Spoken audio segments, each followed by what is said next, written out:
Mais beaucoup de glaçons aujourd'hui. Je suis fatiguée, j'ai mal dormi. En même temps, j'ai bu de la bière hier, voilà. C'est malheureux, mais je dors mal chaque fois que je bois de la bière. Avec d'autres alcools, ça va. Mais avec la bière, je sais que je vais passer une nuit à me réveiller. J'ai détruit mon Shazen. C'est comme ça que ça se prononce, mon foie matcha. Voilà, il est complètement détruit, il faut que j'en rachète un. Tous les picots là se cassent. Je comprends pas les gens qui me disent « Ah, c'est trop difficile à faire du matcha ». Non, vraiment. Si vous avez le bon produit, un bon matcha, en vrai, les deux trucs un peu indispensables, c'est vraiment la cuillère. Ça, je l'ai découvert indispensable. Et le Shazen. Pourquoi je le dis en mode... je le dis en mode allemand. Shazen. Bref, à partir du moment où vous avez ces trois ingrédients-là, impossible qu'ils soient ratés. À moins de prendre un lait périmé, quoi. Allez, 4 ingrédients avec un bon lait. Mais c'est vraiment tout, quoi. C'est pas difficile. Et après, il faut tester en fait les dosages que vous aimez, hein, parce qu'il y a plein de dosages différents. Vous faites à peu près 2 tiers de votre verre de lait et 1 tiers de matcha. C'est à peu près ce que je fais. Parfois, il y a moite-moite. Avec les glaçons, ça monte à moite-moite. Mais en vrai,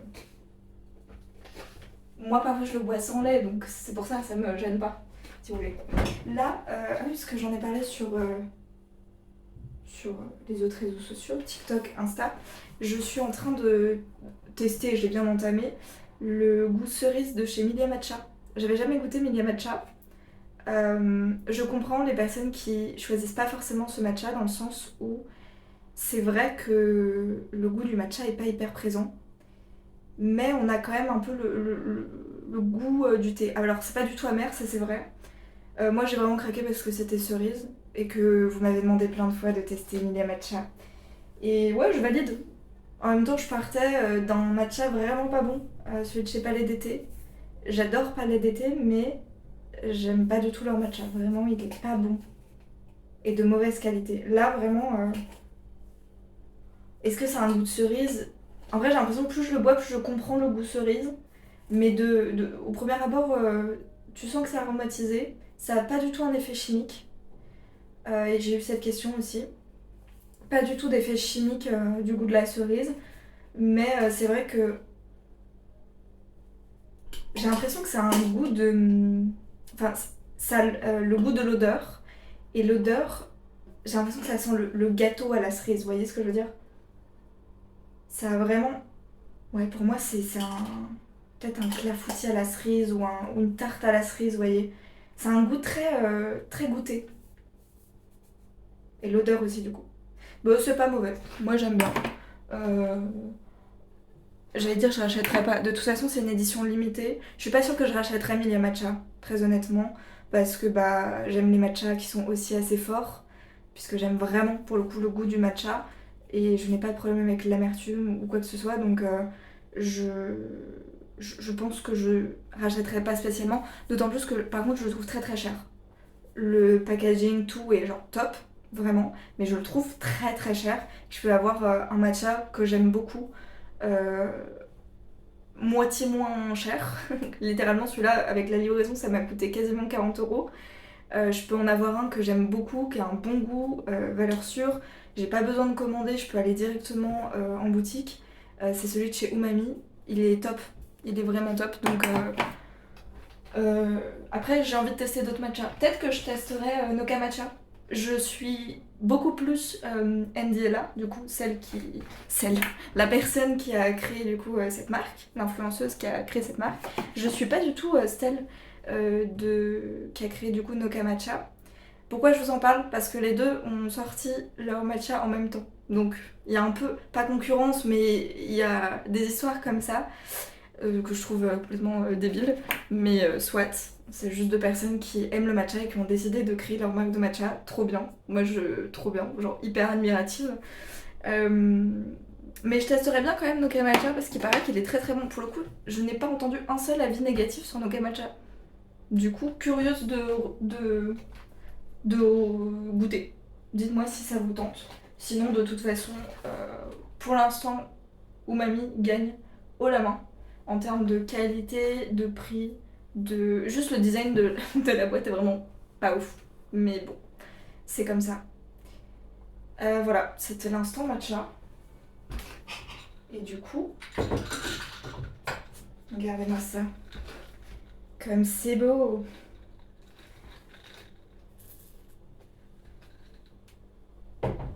Et c'est bon. J'ai mis trop de lait. Ah oui, j'ai pas mis assez de matcha, trop de lait. Je me faisais cette réflexion de l'année dernière, à peu près à la même période, début août, très exactement. Début août 2023, je suis allée une semaine en Écosse. C'était mon rêve depuis des années. Et je suis partie en Écosse, voilà, pendant une semaine. On a fait pas mal de voitures et tout, mais on n'a pas tellement visité des lieux. On a vraiment ingurgité du paysage. Et évidemment Édimbourg aussi, que j'aime beaucoup. C'est vraiment mon type de lieu, quoi. Des lieux des pays où il y a du paysage à perte de vue, où tu croises pas une bagnole pendant 2 heures et les gens sont gentils. C'est pas une légende, les gens sont vraiment gentils. J'aime trop, voilà. Bref, il s'avère que l'année dernière, j'allais pas du tout bien à cette période et en Écosse, mon moral a été catastrophique, malgré le fait que j'avais conscience que là, tout ce qui se passait, ça faisait des années que je voulais faire ce voyage et que j'étais hyper reconnaissante de pouvoir le faire et tout. Bref, il s'avère que là, on arrive à peu près à la même période et j'ai une nostalgie immense depuis quelques jours de l'Écosse où je suis vraiment comme je veux être en Écosse. Là, demain, je vais être en Écosse. Et en fait, je pense que c'est simplement parce que on a un temps écossais. C'est-à-dire qu'il pleut. En plein mois de juillet, il pleut. Sauf que j'ai pas les paysages, moi. Donc mon cerveau, il est en mode, bah, c'est quand même nounouille. C'est. Oui, la pluie. Mais oui, la pluie en Écosse. Pas à Paris, parce que Paris, c'est juste nul.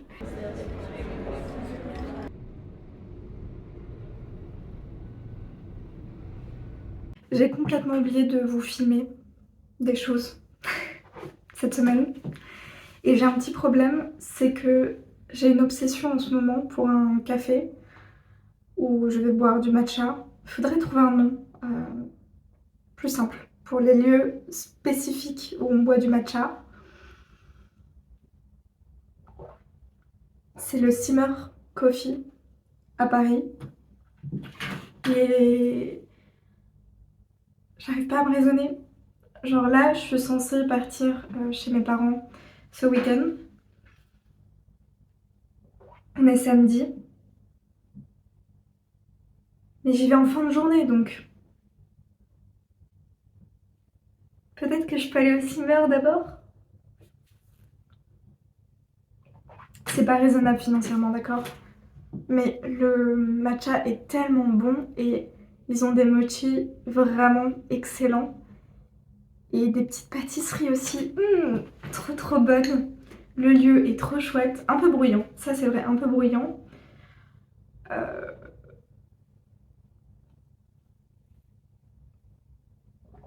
Il n'y a pas de clim et il va faire 30, 33.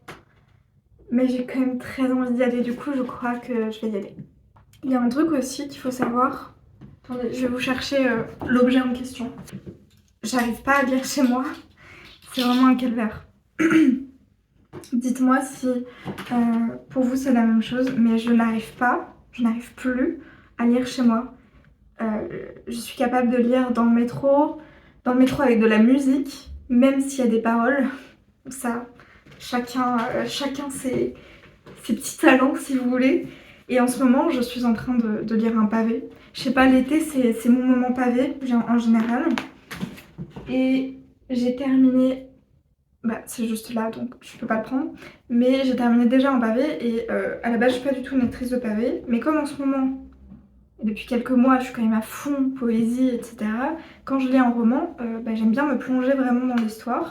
Et du coup j'ai commencé Notre part de nuit de Mariana Enriquez, qui est très bien, j'aime beaucoup. Je trouve qu'il y a un peu des longueurs sur des détails où je suis comme... Est-ce que c'est vraiment utile de savoir la couleur de cette couverture? Est-ce que vraiment ça a un sens? Je ne pense pas. Mais les personnages sont déjà un petit peu attachants, on est vite plongé dedans, donc un peu perdu. Il y a un côté fantastique que j'adore et que je voulais.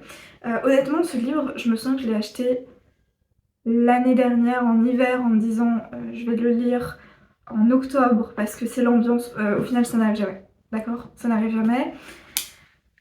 Du coup, plein été, gros pavé. Il fait quoi?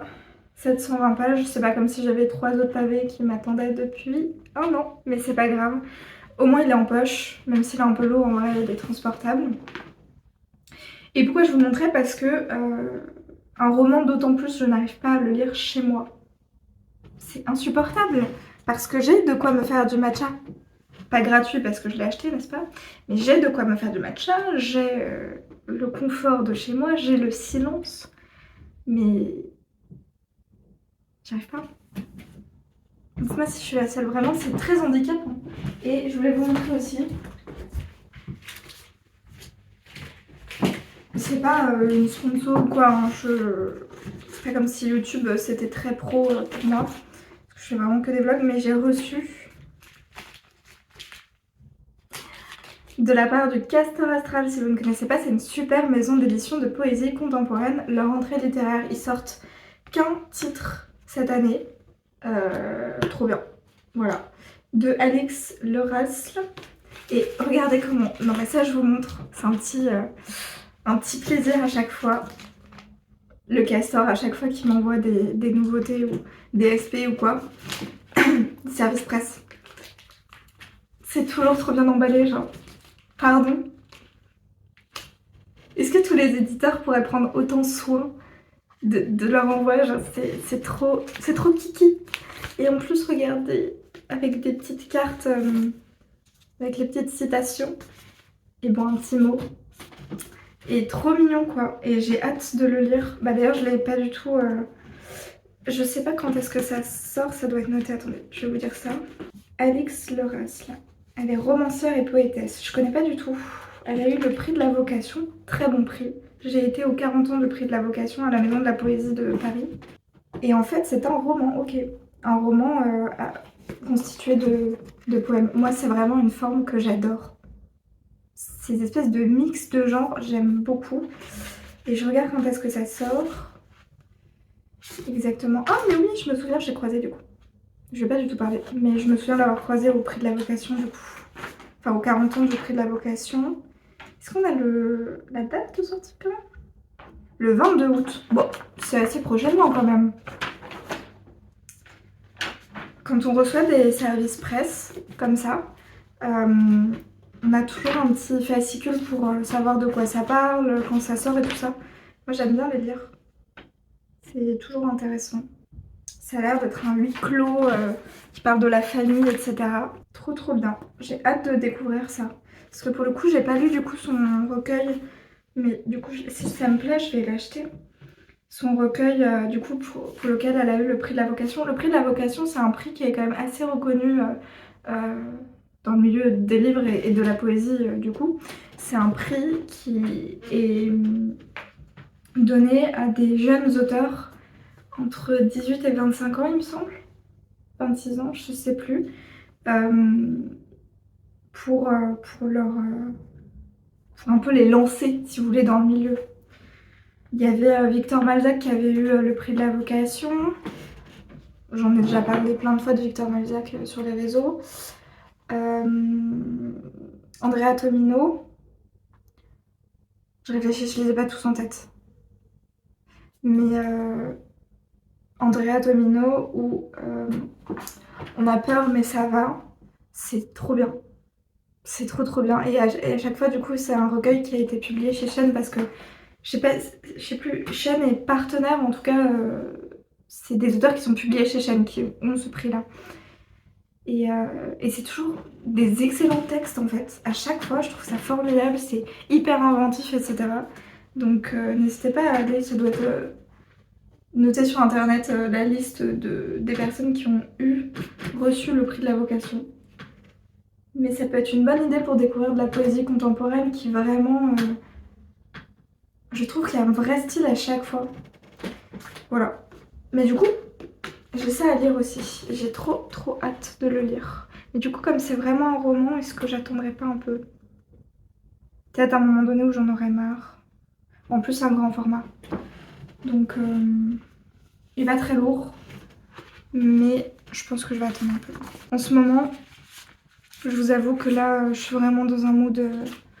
j'en ai marre des réseaux. C'est paradoxal de vous dire ça sur internet, sur YouTube. En fait, j'ai de plus en plus le besoin, j'ai l'impression de séparer le genre de contenu que je fais. Sur TikTok, je m'éclate à montrer mes petites tenues, à dire des trucs un peu rigolos. Enfin, voilà, sur YouTube, c'est vraiment des vlogs. Moi, j'aime bien. Je vous parle et tout, c'est plus long et tout ça. Et sur Insta, en fait, soit j'aime vous partager les lectures que j'ai aimées, souvent dans des posts écrits, mais c'est pas des longs posts, je fais rarement des longs posts parce que je les lis pas. Je suis pas mal de bookstagrammeurs et bookstagrammeuses, hein, on va pas se mentir, mais je vous avoue que quand c'est trop long en description du livre, ça m'intéresse pas. Moi j'ai besoin d'avoir les sujets et si la personne a aimé ou pas et pourquoi. Mais genre de manière...